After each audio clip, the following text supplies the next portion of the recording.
Now, then I should be able to, now you're a participant, yeah, and I am going to now give you the chance to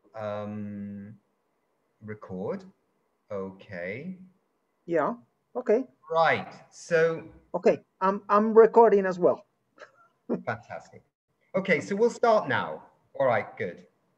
So, as part of the event to mark Earth Day 2021, we're absolutely delighted to have with us today the Minister of the Environment of Peru, Gabriel Quijandra Acosta. I hope I've got that not too bad, Minister.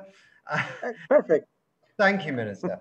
And we're so delighted that you're on this show because, you know, I remember coming to your beautiful country in 2014 when Peru hosted the United Nations Climate Conference, and I really enjoyed my time in your wonderful country. What I'd like to ask you, Minister, is in your perspective, since Lima 2014, which helped lay the foundations for Paris 2015. Do you feel since those days, in the last 5, 6, 7 years, that the world is getting better on track to deal with climate change? Or are we still well off the pathway to that decarbonized future, that climate safe future? Just your perspective on where we stand today with what, 7 or 8 months to go to the next UN climate conference. Thank you for the question, Nick. Um, I think that the response is mixed. Um, I think that in terms of public opinion, in terms of the society, I think these years have been very useful in terms of generating awareness and consciousness among the whole society about the problem of climate change and the threat that climate change implies to our economies, to our lives. If you sum that to COVID-19 happening, then the importance of nature and the center that nature needs to take in the stage, in the discussion about development, about the advancement of the world in terms of generating social and economic welfare, and do it in a sustainable, environmentally sustainable way, has become something absolutely impossible to avoid. So I think there we're going well. I don't think we are going that well in terms of the decision of the policymakers uh, regarding the pressure and regarding the will that the society has to take bold action against climate change. We have seen some political changes happening in certain countries, some of them responsible for a big chunk of the climate change problem, going in a completely inadequate direction in terms of climate change. That has been the case of the United States during the last 4 years. Mm-hmm. Happily, luckily, we are in a completely different scenario right now. But I think that the pressure coming from society will is becoming much more clear, and I think politicians are beginning to understand the need to act in this direction. Something that it's positive, I think, or we should be optimistic about, is that climate action coming from the private sector, from the corporate sector, has also become much more active, much more has gone deeper, I think, because businesses are starting to identify this climate change or climate, let's say, carbon neutrality or augmented resilience as strategies to improve their business strategy, the perspective of their businesses, and not as something that it's imposed only imposed by governments in their discussions in the United Nations, but as things that can be used by companies, by enterprises, to improve their performance, to improve to increase their gains in the future, and something that if they don't take in account as part of their strategy, they will get out from business. No, I think that is something that it's happening, that it's related to the pressure coming from society, a society that is much more aware and much more concerned about the impact of having a coffee during the afternoon, how many trees this cup of coffee has cost in a tropical country, or eating your chocolate in the evening. Things like that I think are changing the scenario for climate change to be much more present in the discussions. It has even occurred in countries such as Peru, that we have lived. Um, let me put it in a graphic way. The last 5 years have been like being inside an industrial blender in terms of political turmoil, and in terms of political difficulties here in Peru. But even in that scenario, we were able to pass a framework law on climate change, its regulation. We have been able to update our NDC, to go further in terms of our ambition, to look for 40% reduction of our global of our greenhouse emissions in 2030, to include new sectors in terms of our adaptation efforts, and that shows that society is ready, and we need that readiness and this boldness that it's coming from society to be communicated to decision makers much more clear. Yeah, quite right, Minister. And that's amazing news to hear about your revised NDC, which is excellent. I mean, I think you're right that society in all parts of the world, I think, have got to the point where they're actually, in the past, you could theorize about climate change, but it was very hard to actually touch it and feel it. But I think increasingly over the last couple of years or so, last few years, people are actually seeing changes in their own lives and wondering, what does this mean? Yes, climate change, we need to do something about it. And I think that's been a big shift in terms of societal understanding that something big is happening and we need to do something about it. So, Minister, I was just going to, maybe that was an interesting segue there where you talked about Peru, because I wondered whether, to what extent do you feel a country like Peru can do all this on their own? And to what extent do they need the support of the international community, the World Banks of this world, the United Nations of this world? But also, as you rightly pointed out, the private sector investments as well, particularly on the financial front. I think that everybody's wondering, when is the green money that's all sitting there, the green investments sitting there all over the world, trillions and trillions of dollars at the moment in banks where the interest rates are so low, they're probably having to pay the banks to keep their money. When is that really going to shift into the sustainability space? So, is Peru in need of this kind of support from both the multilateral sector and the World Bank, but also the private investors? Certainly, to get access to finance, to get access to technology, to all the means of implementation for us to do this transition to a more resilient or carbon neutral economy, carbon neutral society, to do that, we need the support.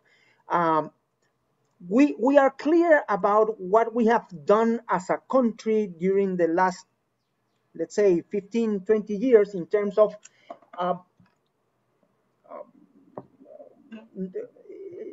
in terms of closing the welfare gap, in terms of poverty alleviation, in terms of the generation of a certain economic base for the country to grow, and we have been relatively successful in that. But from the Ministry of the Environment, we think that the next step or the next iteration of this growth after we pass this constraint we have found in the road that it's COVID-19. It has to be, it is related to how do we include nature as a central part of our strategy to keep economic growth happening in the future.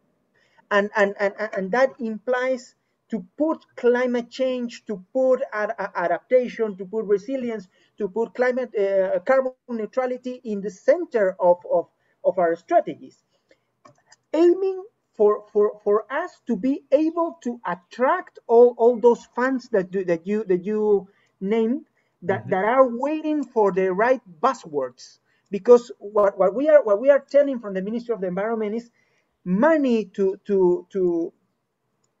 push for this green transition is waiting for those countries, for those companies, for those actors that are using the right words, that are telling the right stories, and then I think we need help to build our narrative. It's clear that we need to build a stronger portfolio of projects, portfolio of interventions for them to be offered as part of our development or investment attraction package internationally. We need to work closely with our agency that looks for international direct investment in Peru, to include climate change projects or mitigation, emissions mitigation projects or adaptation projects in this portfolio of projects they offer, and put it in the same value as the mining projects or the electricity projects or ports projects that they have been offering during the last 20 years, and that have been able to allow Peru to grow in terms of economic return. But what I think we need is not only to get access to these funds with a surname, no, the climate finance or the environmental finance, because what we need to do is to mainstream the climate, or to mainstream the environmental approach to all the finance flows.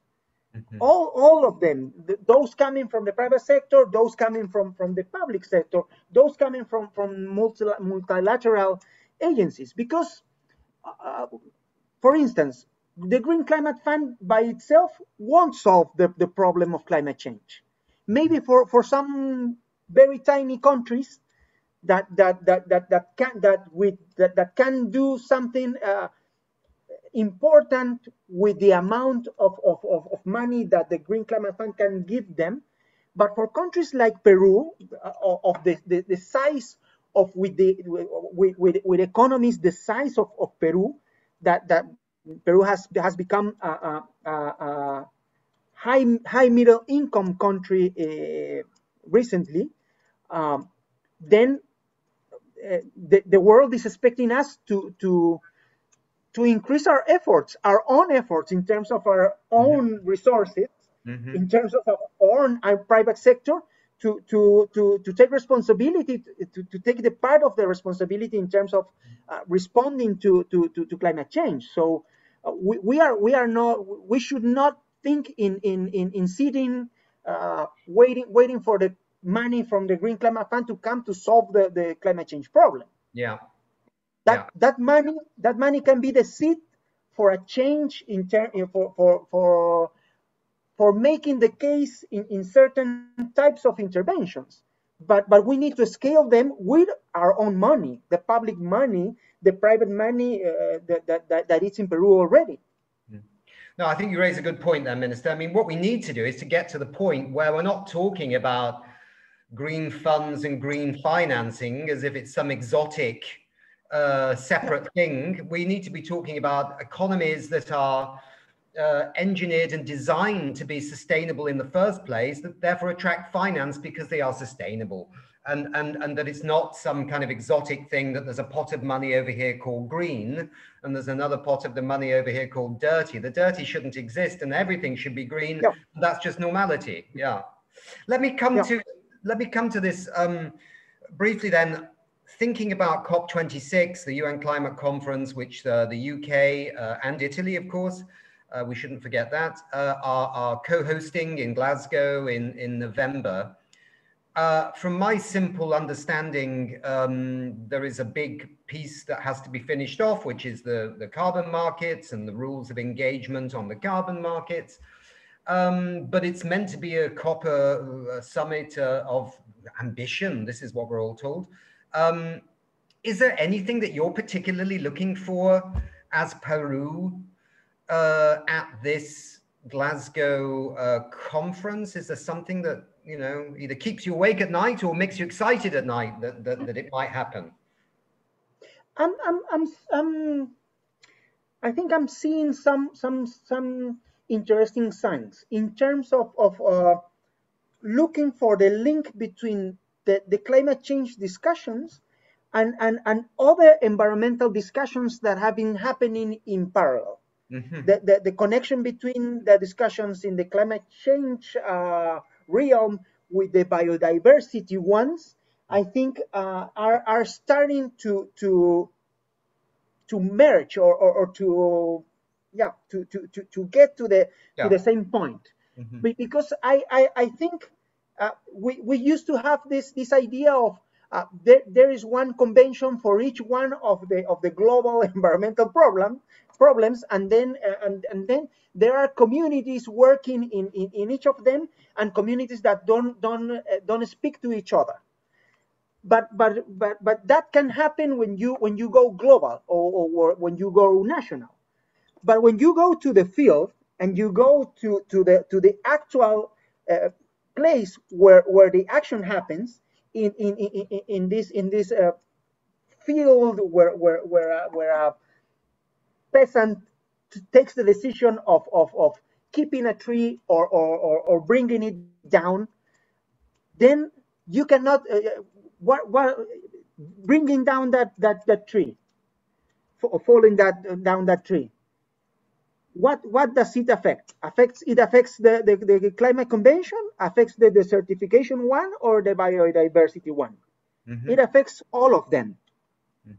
So then the solution to that, and if I give an incentive for this peasant not to fall down this tree and to do something different and to have an economic incentive, for instance, or another opportunity for that, then I'm working in terms of achieving the results of the tree conventions. Yeah. So this convention should be, and not only those, but those ones that are related to mercury, or the ones that are related to environmental quality, or migratory species, or yeah. Yes.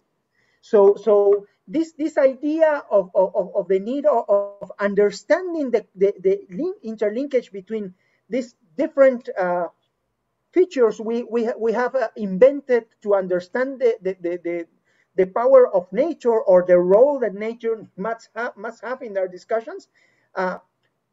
Fine, we need to have these conventions in order to handle them.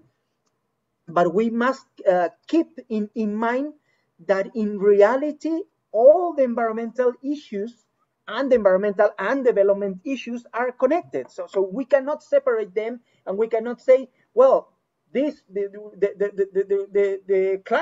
climate changers are doing well, and the other conventions are doing bad because their issue is not important.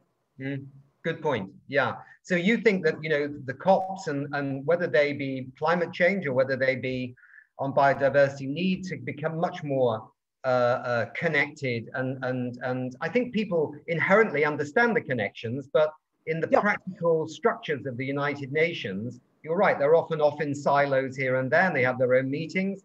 And of course, that's a lot of stress for everybody because everyone's running around when there isn't COVID-19 happening, attending a COP here on climate, and then one on biodiversity, and then one on migratory species.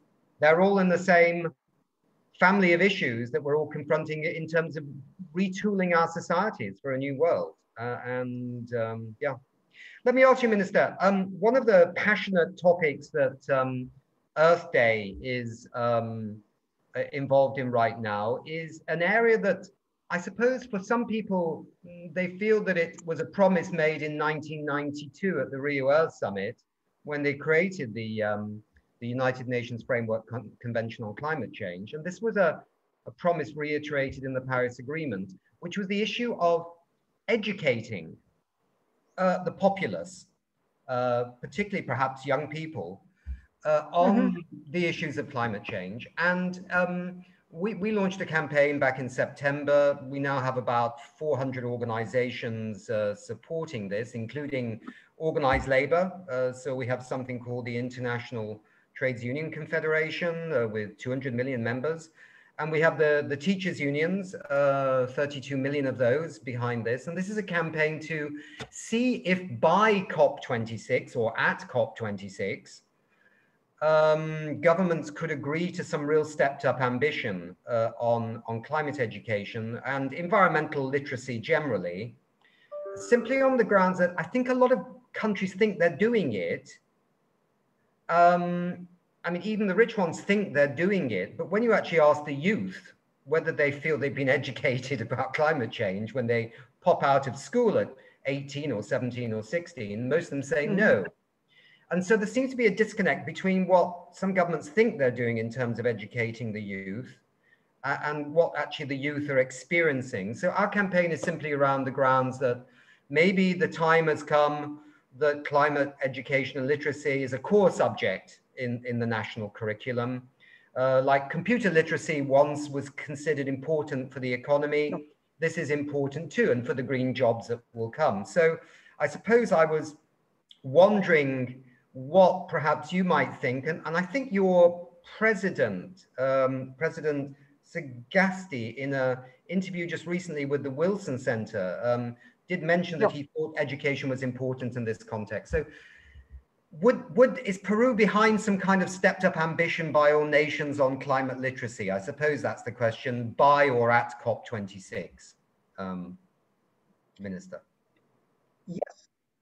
Well, as you mentioned, I also think that education and capacity building to be able to face climate change is something that is fundamental. We have included a section that it's called Education, Science, Technology, and Innovation in our framework law in climate change that was approved in 2018. Because we think that will build the base for our country to be more capable of responding to climate change in the future.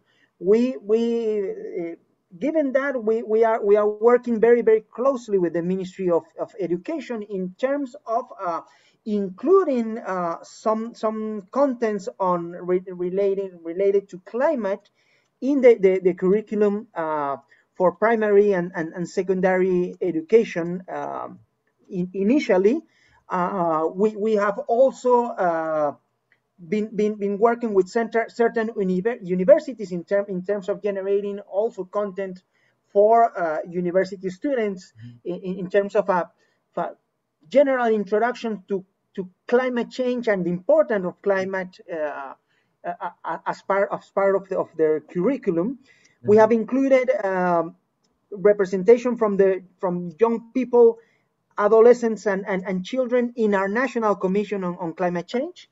We are right now updating the participation or the inclusion of several groups of interest or stakeholders that were not represented in our national commission, and we are right now including them.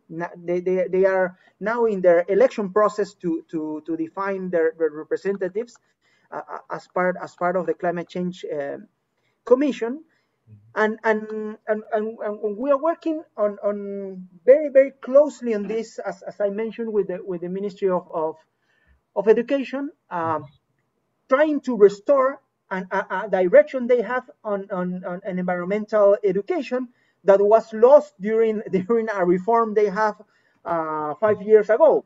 But we have been able to lobby with them and say, well, you should restate this direction, and we were successful on that. So now they have sent their proposal to Congress for them to have a new structure that includes again a direction on environmental education, including some profound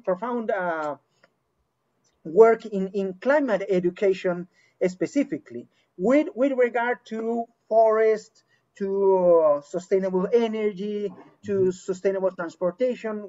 We want for these contents to be focused in things that kids can recognize as something that it's real, and something that they see happening outside their window, not something that it's distant to them and that reflects other realities. So we should work. We will work very closely in terms of generating, for instance, specific contents for our children in the Amazon region that it's related to forests, in the Andean region that it's related to glaciers and what is happening with the future availability of water, with glaciers retreating as an effect of climate change, or how important it is to handle water in our coastal cities that are located in one of the most dry deserts of the world.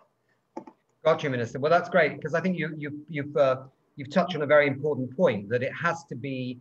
I mean, I think some people teach climate education in the schools in the science lesson, but for many kids, it seems quite remote if it's just about pure science. And so linking it with the Amazon forests and linking it with those increasingly vulnerable glaciers in the mountain regions there, I think that's a way of bringing home these messages. So good. So I suppose we're looking forward that if there is a discussion on climate education at COP26, Peru can proudly turn to other countries and say, look, we're really trying to work on this right now. Maybe you should be too. So we will be very supportive of the inclusion of any commitment regarding education. Yeah. Certainly. Yeah. Certainly. Minister. Minister, is Peru been invited to the Biden summit? I don't know whether that's happened yet. We have heard that we are going to be invited, but okay, I think we haven't received the invitation yet.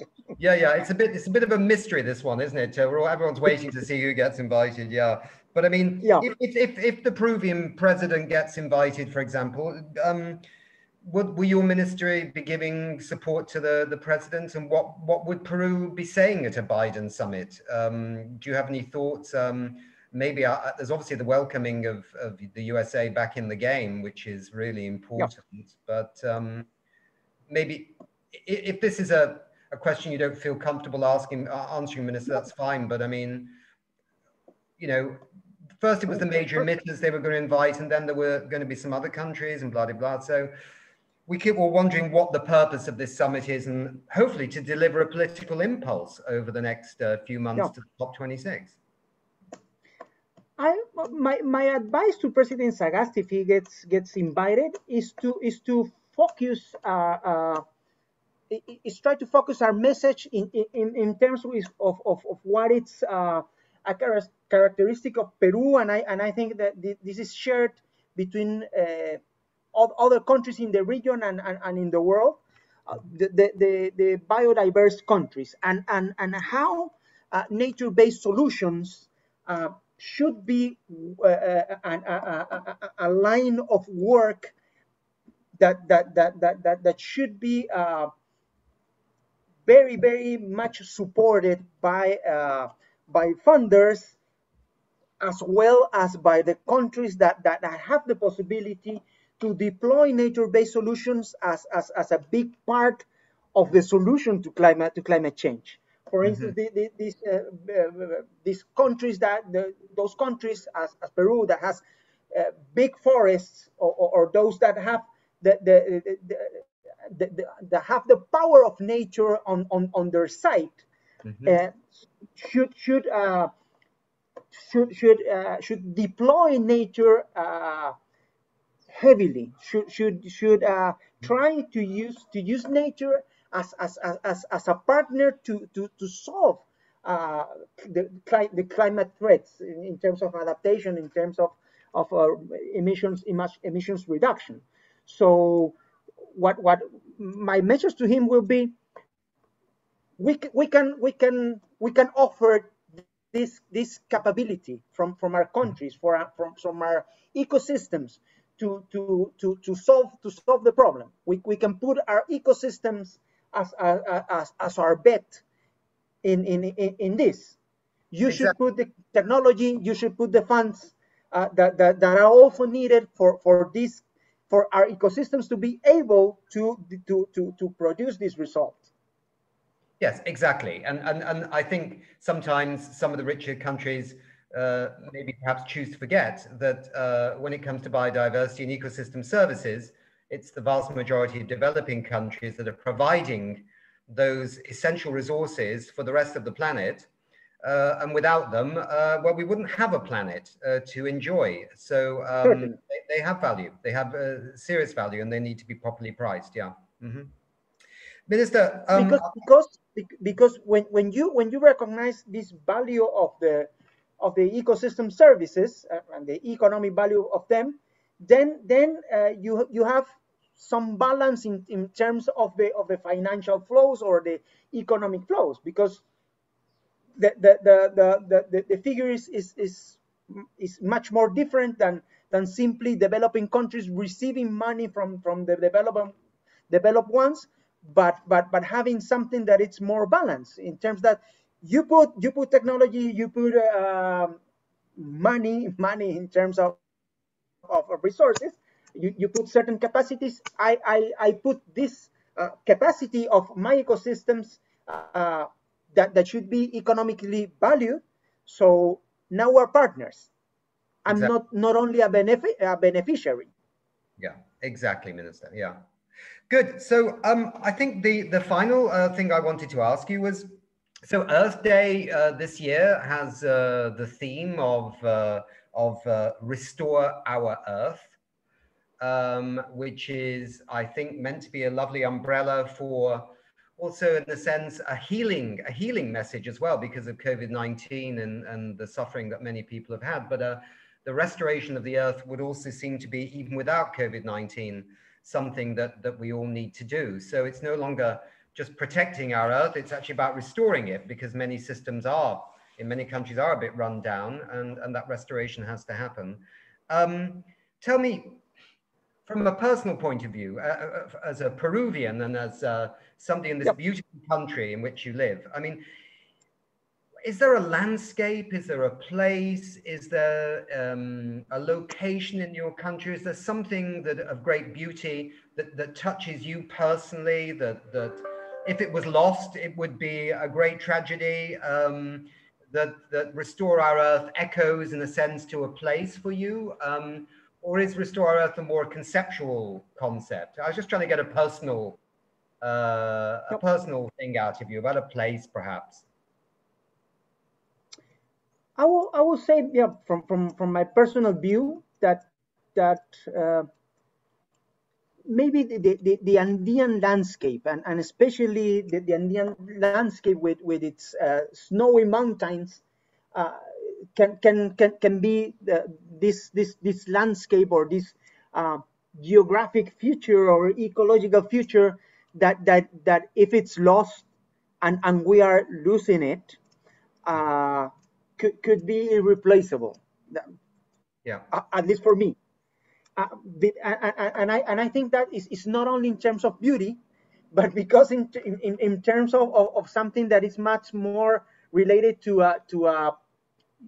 use interest, for instance, because you being able to visit Peru might be aware of this. We have around 80% of our population and 80% of our economic activity happening in the facing the Pacific, where we receive less than 2% of the water that is available in the country. And around in certain basins of that are facing the Pacific, at least 25% of the water that comes in the dry season comes from water from glacier meltdown. Right. So if we lose our snowy peaks, then we're losing life for at least 80% of our population. So that's a serious threat. That it's so we need to be absolutely clear about the importance of this in terms of two maybe two verbs. We must act regarding this. We must work in terms of improving our capacity, our skills to handle water and to generate alternatives to if we lose the glaciers. And we can. The other verb is we can. This can be done. This is something that it's feasible in terms of economic return and in terms of technical capabilities. This can be done. So, but we need to engage everyone. We need to have, for instance, the mining sector as that works in our Andean realm to be a major a partner regarding water management adaptation issues in Peru. That is something that is not happening as strongly as we need it, but that's the way where we need to go, because poor peasants or municipalities that are in the Andean realm, they are not capable in terms of technical capacity, in terms of finance, to deal with this, and they are the ones that are going to suffer most if we lose these environmental features. So we must work from the national government with them, but also involve those that have the finance backing and the technical backing to do this. Minister, thank you for your time, and thank you for your wisdom and your insights into not only the Peruvian situation, but also the international situation as well. I think you're absolutely right. If the world lost the Andes, it would be obviously a huge economic loss to the country and to the region, but also a spiritual loss as well. And like losing the Great Barrier Reef or something in Australia. Of course, the Amazon in many countries. So thank you very much. I hope that on Earth Day 2021, that the people and the government of Peru will be out doing their thing in terms of environmental protection. And we look forward very much to perhaps talking to you again next year. And we can talk about what's happened since 2021 and 2022. I hope, Nick. Yeah, I hope we can go past this situation, this strange situation that has yes. COVID-19 has brought us.